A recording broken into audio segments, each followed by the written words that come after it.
नमस्कार, लल्लूराम.com में आपका स्वागत है। मैं हूं सत्या राजपूत। आज विश्व सिकल सेल दिवस है और हमारे साथ मौजूद हैं सिकल सेल संस्थान छत्तीसगढ़ के महानिदेशक डॉक्टर अरविंद जी।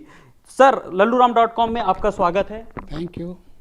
सर, सबसे पहले हम आपसे जानना ये चाहेंगे कि ये सिकल सेल के कारण क्या होते हैं। अगर किसी को पता नहीं है कि उसे सिकल सेल है तो वो कैसे पहचान सकते हैं? सिकल सेल एक आनुवांशिक बीमारी है, जेनेटिक बीमारी है। जेनेटिक बीमारी मतलब वो होती है जो अपने पेरेंट्स से, मदर फादर की तरफ से बच्चों में आती है। और ये ऐसी बीमारियां यूजुअली बच्चों में जन्म से होती है, इसलिए हम इसको जन्मजात बीमारी भी कह सकते हैं। और यदि किसी मदर और फादर दोनों को ये बीमारी होगी तो उसके बच्चों में आने के चांसेस काफ़ी ज़्यादा होते हैं। तो ये एक हीमोग्लोबिन जो अपने ब्लड में होता है, हीमोग्लोबिन की एक विकृति है, एक जिसमें एक अमाइनो एसिड के चेंज होने के कारण एक ऐसी विकृति हो जाती है कि जो आरबीसी जो नॉर्मली गोल आकार के होते हैं, सर्कुलर होते हैं, बाइकॉन्केव होते हैं, वो इसमें शेप चेंज कर लेते हैं, उनकी आकृति बदल जाती है। वो क्रिसेंट शेप के या हसिया के आकार के, सिकल शेप के हो जाते हैं। इसलिए इस बीमारी को सिकल सेल बीमारी कहा जाता है। तो ये जब शेप चेंज कर लेते हैं तो ब्लड में काफ़ी परिवर्तन होते हैं। परिवर्तन ये होता है कि जो आरबीसीज होते हैं, जिनकी लाइफ नॉर्मली 100 से 120 दिन तक हुआ करती है, वो कम हो जाती है। और ये आरबीसीज ऐसी कंडीशन में मुश्किल से 10 या 20 दिन तक ही जिंदा रहते हैं। तो इसलिए इनकी लाइसिस होने लगती है, जिसको हम हेमोलिसिस कहते हैं, और आरबीसीज डिस्ट्रॉय होने लगते हैं। और इसलिए उस बच्चे में हीमोग्लोबिन की कमी हो जाती है, जिसको हम एनीमिया कहते हैं। इसी को हम सिकल सेल एनीमिया कहते हैं। जी, इसका कारण क्या होता है सिकल सेल होने का? जैसे कई कारण बताते हैं कि आपस में जैसे परिवार में ही शादी हो जाना, तो ये कितना सही बात है? ये कारण होता है क्या? बिल्कुल सही बात है। ये परिवार के मतलब मदर और फादर के कारण ही ये बच्चे में बीमारी आती है। ये कोई देवी प्रकोप से बीमारी होती है ऐसी बात नहीं है। कोई बैक्टीरियल डिजीज़ नहीं है, कोई इन्फेक्शन नहीं है, ये कोई संक्रमण नहीं है, वायरस से होने वाली बीमारी नहीं है। ये मूलतः एक जेनेटिक बीमारी है। जीन्स में कुछ डिफेक्ट होने लगते हैं, वो डिफेक्ट जनरेशन से जनरेशन मतलब पीढ़ी से पीढ़ी तक आगे बढ़ते जाती है। तो जिस समाज में ये बीमारी फैली हुई है, जैसे कि हम जानते हैं छत्तीसगढ़ में, इसके अलावा मध्य प्रदेश, उड़ीसा, झारखंड, गुजरात, महाराष्ट्र, कुछ भागों में तेलंगाना, आंध्र प्रदेश में बीमारी ज़्यादा पाई जाती है।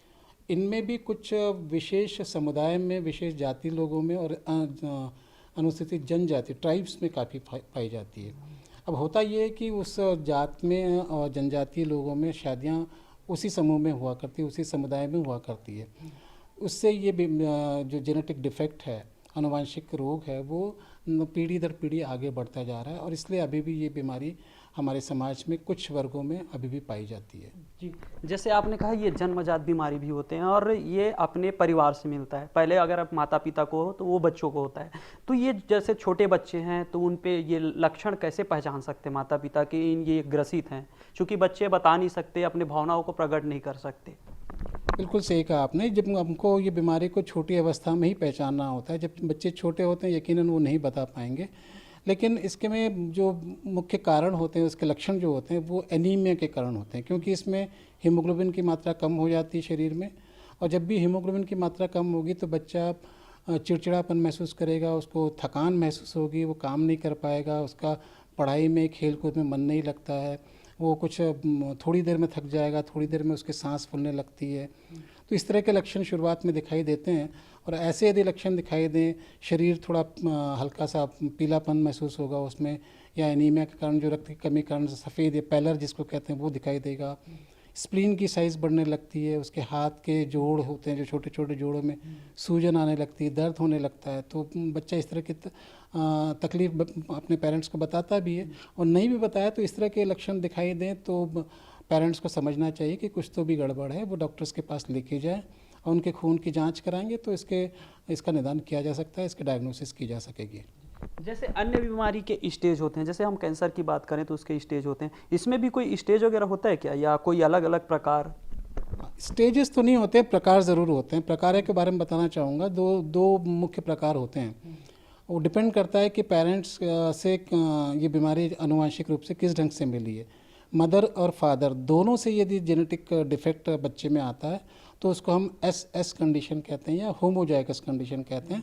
ये थोड़े खतरनाक स्थिति होती है। इसमें बच्चे को एनीमिया होता है इसको हम सिकल सेल डिजीज़ या सिकल सेल एनीमिया कहते हैं। इसमें बच्चे को सभी लक्षण दिखाई देंगे जो मैंने बताया अभी। दूसरा एक होता है जिसको हम कहते हैं हेट्रोजाइगस कंडीशन, जिसमें या तो मदर की तरफ से या फादर की तरफ से, दोनों में से किसी एक की तरफ से डिफेक्टिव जीन मिलता है, दूसरा जीन नॉर्मल होता है। तो इसमें जिसको हम कैरियर स्टेज कहते हैं या ट्रेट कहते हैं, या हिंदी में कहें तो सिकल सेल वाहक कहेंगे।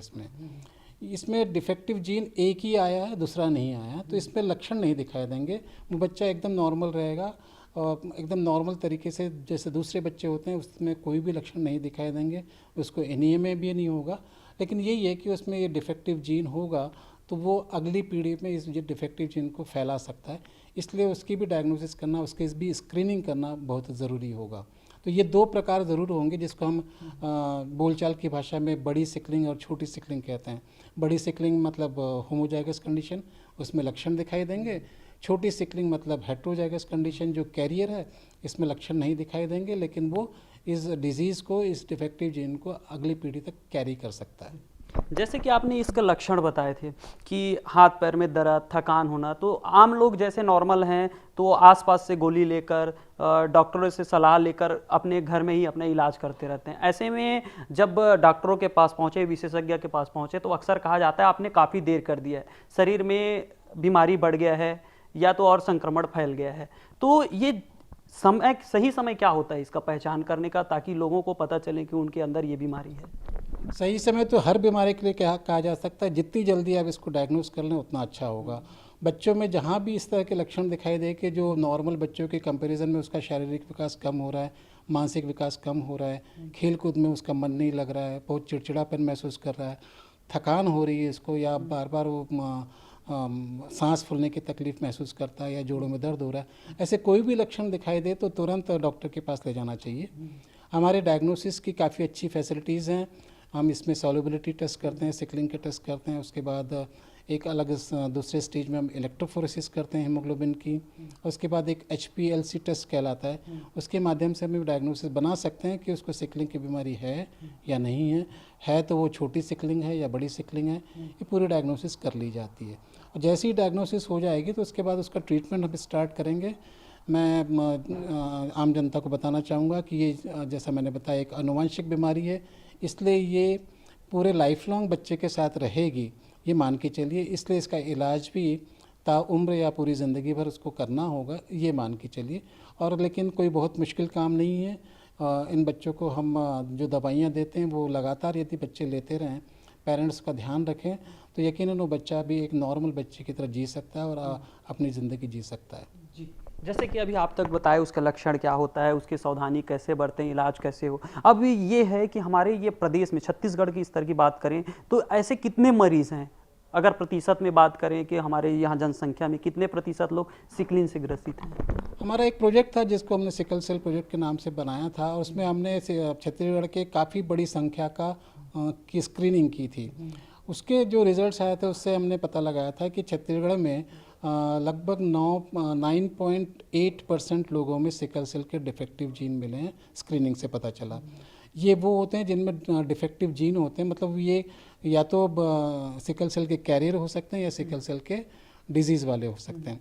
और इसमें यदि सिकल सेल डिजीज़ का परसेंटेज निकालें तो ये लगभग 0.97% या 1% के आसपास होता है। और यदि हम छत्तीसगढ़ की पॉपुलेशन 2.5 करोड़ के आसपास माने तो ये अनुमान है कि करीब 2.25 से 2.5 लाख मरीज सिकल सेल के पूरे छत्तीसगढ़ में होंगे। तो इनकी स्क्रीनिंग करें तो निश्चित रूप से इन्हें हम काफ़ी मदद कर सकते हैं और काफ़ी इलाज कर सकते हैं इनका। जैसे कि किसी को सिकल सेल्स है, अगर वो ये एक पीढ़ी से दूसरे पीढ़ी जाता है, शादी ब्याह करना है उनको, उनके बच्चे में ना आए, इसके आप कैसे उनको समझाते हैं या कैसे उनको सावधानी बरतनी चाहिए? ये बहुत अच्छा सवाल किया आपने, बल्कि मैं तो चाहूँगा लोगों को इस बात की जानकारी हो, ये जागरूकता होनी चाहिए कि हमको इस बीमारी को आने वाली जनरेशन्स में ना फैले, इसका पूरा ध्यान रखना पड़ेगा, क्योंकि ये जेनेटिक बीमारी है और इसका इलाज अभी भी हमारे पास पूर्णतः नहीं है, हम इसको जड़ से मिटा नहीं सकते हैं। इसलिए हमारी कोशिश होनी चाहिए कि जब आने वाली जनरेशन है, आने वाली नस्ल है, पीढ़ी है, उसमें ये बीमारी ना हो। इसके लिए ये ज़रूरी होगा कि जिन समाज में बीमारी ज़्यादा होती, जिनका जैसे मैंने उल्लेख किया था, उन समाज के जो लड़के हैं, नवयुवक और नवयुवतियाँ हैं जिनको अभी शादी करनी है, उनकी स्क्रीनिंग ज़रूर होनी चाहिए। उनको अपना सिकल सेल का स्टेटस मालूम होना चाहिए। यदि किसी लड़के को या लड़की को सिकल सेल का के डिफेक्टिव जीन है, तो शादी करते समय ज़रूर ध्यान रखें कि ऐसे व्यक्ति से शादी हो कि जो नॉर्मल हो या उसमें ये बीमारी ना हो, ताकि उनके जो बच्चे होने वाले, उनकी संतानों को ये बीमारी ना फैले।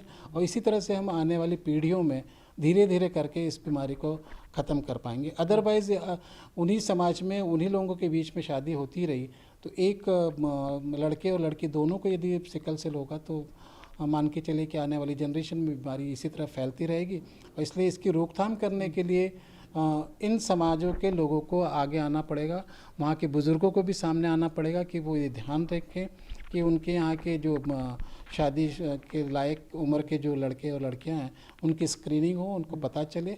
जैसे हम शादी के समय बाकी गुणों का मिलान करते हैं, कुंडली का मिलान करते हैं, जन्म कुंडली का मिलान करते हैं, वैसे ही एक सिकलिंग की भी हमने कुंडली बनाई हुई, उस कुंडली का भी मिलान करना ज़रूरी है। दोनों का मतलब वर और वधू दोनों, लड़के और लड़के दोनों की सिकलिंग की जांच होनी चाहिए और उसके आधार पर निर्धारित करें कि ये शादी होनी चाहिए या नहीं होनी चाहिए।